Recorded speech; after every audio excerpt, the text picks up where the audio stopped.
ஒன்றிய பிரதமர் நரேந்திர மோடி அவர்களுக்கு வணக்கம். ஐயா, திராவிட முன்னேற்ற கழகத்திலிருந்து ஒரு சக தொண்டனாக இருந்து உங்கள்கிட்ட பேசுகிறேன். சில கேள்விகளை உங்கள்கிட்ட கேட்கணும் ஐயா, நீ அதுக்கு சரியான முறையில் பதில் சொல்லுங்கள். ஐயா, நாங்கள் கேட்குறது முதல்ல நாடாளுமன்ற தேர்தல் தாக்குதல். இப்போ இந்த எலெக்ஷன் டைமில் இத்தனை 10 வருஷமாக இல்லாத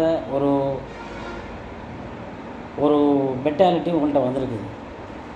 இத்தனை வருஷமாக 10 வருஷமாக நீங்கள் என்ன செஞ்சீங்க நாட்டுக்காக வேண்டி?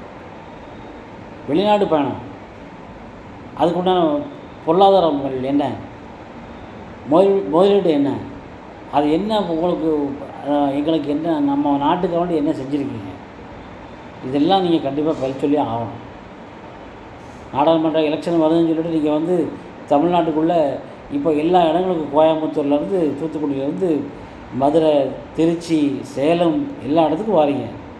10 வருஷமாக எங்கே இருந்தீங்க? என்ன செஞ்சீங்க நாட்டு மக்களுக்கு? ஐயா, எங்களுக்கு அதுக்கெல்லாம் பதில் சொல்லுங்க. மணிப்பூர் சினிமா நடிகைகளை பார்த்து நீங்கள் சினிமா நடிகைகளை பார்த்து நீங்கள் உங்கள் கட்சியில் சேர்க்குறவங்க மணிப்பூருக்கு ஏன் போகலை ஐயா? அதுதான் எங்களுடைய கேள்வி. மல்யுத்த வீராங்கனைகள், டீசல் விலை, பெட்ரோல் விலை, கடுமையான விலையேற்றம்,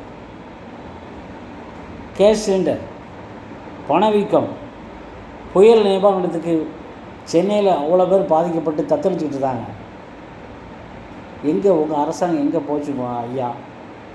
தமிழ்நாடு முதலமைச்சர் அவரை கோயில் கட்டி கும்பிடணும். எங்களுடைய தளபதியார் அவர்களின் சேவையை பாராட்டி ஏகப்பட்ட மக்கள் பயனடைச்சிருக்காங்க. இது வரைக்கும் எங்களுக்கு ஒரு நிவாரண நிதியும் வரல. 8 தடவை கேட்டிருப்பையா.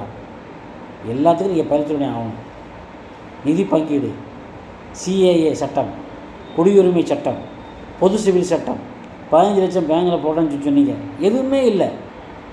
இதை எல்லாத்தையும் குப்பை கட்டிட்டு பேசாமல் ஒரு மூலையில் போய் கிடங்க ஐயா. உங்களை வச்சு எந்த இதுவும் கிடையாது. கண்டிப்பாக சொல்கிறோம், இந்த எலெக்ஷனில் இந்திய கூட்டணி வெற்றி பெறுது. நாங்கள் தான் ஜெயிக்கிறோம். நாட்டை நாங்கள் தான் ஆள்றோம். உங்களை ஓரம் கட்டலை. இதோடு உங்கள் சோழியை முடிக்கிறோம். இது நான் கடுமையான டென்ஷனில் பேசுகிறேன். சக இந்திய குடிமகனாக நான் பேசுகிறேன். ஐயா, இது வரைக்கும் எங்களுக்கு ஒன்றுமே பண்ணலை. இனிமேல் நீங்கள் என்ன பண்ணிட போகிறீங்க? இதுக்கு மேலே உங்கள் ஆட்சி நிலைச்சதுன்னா நிச்சயமாக நாடு மணிப்பூரோட கேவலமாக தான் போகும். இந்திய கண்டத்திலே சில ஊர்களும் சில ஏரியாக்களும் இருக்காது. அதெல்லாம் நீங்கள் பண்ணுவீங்க. நாங்கள் இப்போ ஆண்டவனேன்னு சொல்லிட்டு முஸ்லீம்கள், ஹிந்துஸ்கள், கிறிஸ்டின்கள் எல்லாருமே ஒரு தாய் மக்களாக ஒற்றுமையோடு இருந்து நல்ல ஆட்சி நடந்து கொண்டு இருக்கிறது தமிழ்நாட்டில். தயவுசெய்து ஐயா, உங்கள் கால் எடுத்து வச்சு நீங்கள் கெடுத்துடாது. நிச்சயமாக எங்களுக்கு நீங்கள் உபகாரம் பண்ணணும், உபத்திரம் பண்ணாமல் இருக்கு. உங்களை கெஞ்சி கேட்டுக்கிறோம் ஐயா, இதோடு எங்களை வாழ விடுங்க. நாங்கள் நிம்மதியாக வாழ்ந்துக்கிட்டுருக்கோம் ஐயா. ஏகப்பட்ட பிரச்சனைகள்,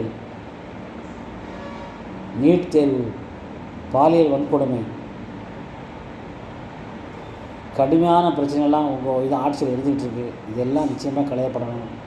நிச்சயமாக நல்லாட்சி வரணும். இந்திய கூட்டணி ஜெயிக்கணும். தமிழ்நாட்டில் உதயசூரியன் ஜெயிக்கணும். எங்கள் தளபதியார் ஆட்சி நல்லாட்சி மீண்டும் மலரணும். நாங்கள் எத்தனை வருஷத்துக்கு இப்போவும் இல்லை, எத்தனை வருஷம்னா நாங்கள் இருப்போம். நிச்சயமாக நாங்கள் நியமிக்கிற பிரதமர் தான் நாட்டை ஆளணும். எங்கள் மாண்புமிகு தளபதியார் அவர்கள் நியமிக்கிற முதலமைச்சர் நியமிக்கிற பிரதமர் தான் நம்ம நாட்டை ஆளணும். அவங்க யாருங்கிறது கூடிய விரைவில் தெரியும். எத்தனை கட்டமாக நீங்கள் அரசியல் எலெக்ஷன் நடத்தினாலும் சரி தான், அதுக்குண்டான பாதுகாப்பு எச்சரிக்கைகள் பண்ணி நிச்சயமாக நாங்கள் ஜெயிக்கிறோம். உங்களால் ஒன்றுமே செய்ய முடியாது. எங்களுக்கு ஆண்டவன் துணை இருக்கான். ஜெய்ஹிந்த்.